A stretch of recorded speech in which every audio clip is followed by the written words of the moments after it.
Рахмет. 6 баланың әкесі екеніңізді, немереңізі бар ата екеніңізді білеміз. Бауыржан Оспанов бала тәрбиесінде, ұрпақ тәрбиесінде қандай қағиданы бірінші орынға қояды? Сіздің негізгі тәрбиедегі темір қазығыңыз не? Балаларыңызға, немерелеріңізге беретін? Енді біріншіден бәрі дұрыс түсіну керек.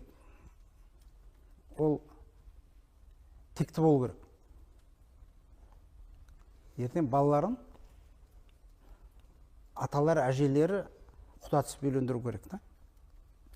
Жай бір социальный сеттен тауып алатын емес, көшеден емес. Олардың да ішінде бақыттар бар, бірақ жалпы бақытты боламын десе. Сол кезде ол материалда, сапалы материал болса, онымен жұмыс істеуге болады. Әйтпесе оны күні бойы айтып, істемесене оны ұрып жата ма, олай болмайды тәрбие. Сондықтан балалар, мен анам айтады ғой, бәр адамға екі көз берілген, екі құлақ берілген дейді. Көретін адам көреді, еститін адам естиді дейді. Ол үшін дұрыс әйел алу керек, қыздарын дұрыс жерге ұзату керек деген сияқты. Оның бәрін ата-анасы емес, ата-ана үлкендер жасау керек. Қазақта жоқ дегенде малдың өзін тұқымын сөйтіп таңдайды да. Адамға келген кезде қазір басқа ұлтқа да басқа жаққа да жіберіп жатыр да. Біреу мен ойлап қалуы мүмкін. Басқа ұлтқа неге олар бізден ешқай жері кем емес? Жоқ, олар да ішінде бізден де жақсы адамдар бар. Әр ұлтта бар ол. Ешқай ұлт біреуден артық деген ол жоқ. Бірақ тектілігін жоғалтпамау керек та. Ол деген былай.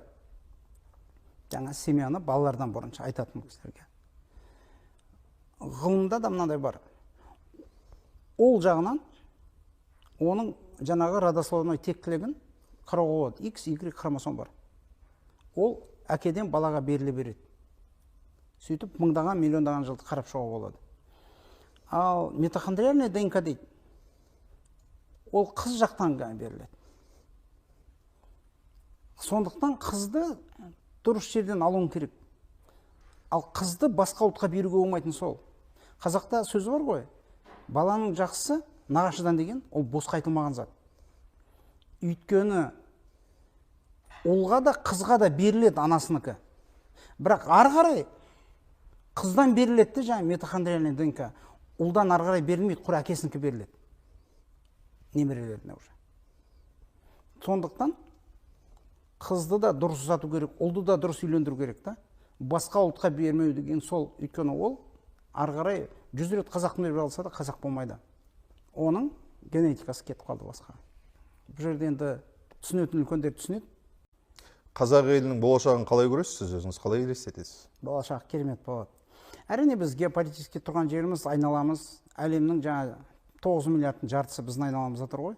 Азияский Тихоокеанский регион тұр, Европа тұр, мына жақтан Ближний Восток тұр. Бұл бәрі халықтың білімдік сана сезімі, осы рухы деген сияқты. Қандай соның ішінен басшылар шығады. Соған байланысты тез жетуі, не жай жетуі. А болашақ бәрі керемет болады.